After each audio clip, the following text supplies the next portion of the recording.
Et bonjour tout le monde, on se retrouve une fois de plus aujourd'hui pour votre moment préféré de la semaine, le condensé de l'actu SEO qui vous est délivré par 11.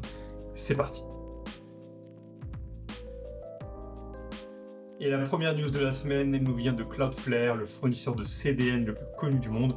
Ils viennent de prendre une décision radicale. Depuis le 1er juillet, ils ont mis par défaut un blocage des robots IA pour le crawl des sites hébergés sur leur service. Ils veulent imposer un nouveau paradigme, ce qu'ils appellent le pay-per-crawl. C'est un petit peu comme un pay-per-view. En fait, leur but, c'est de monétiser le crawl des sites internet par les robots IA, tout en accordant plus de contrôle et de visibilité à la façon dont ces robots parcourent les sites web.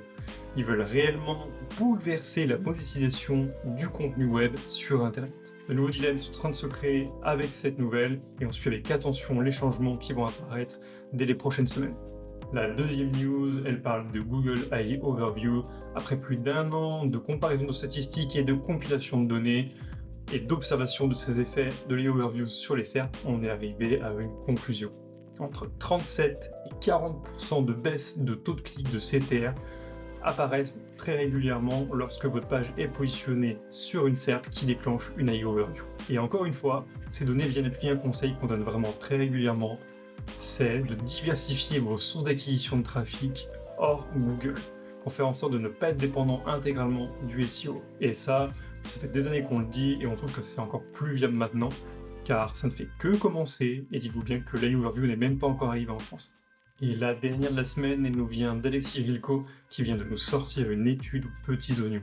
Depuis quelques temps, la source officielle de SearchGPT, le moteur de recherche de ChatGPT, ne semble plus être Bing mais bien Google. En effet, on retrouve beaucoup de similarités entre les résultats de recherche SearchGPT et Google plutôt qu'entre SearchGPT et Bing. Et justement, en fait, ça fait une grosse différence et cela montre une fois de plus que la priorité de n'importe quel SEO est bel et bien l'optimisation sur Google plutôt que sur Bing, contrairement à ce qui a été mentionné de nombreuses fois durant les mois précédents à l'annonce de partenariat entre Bing et SearchGPT.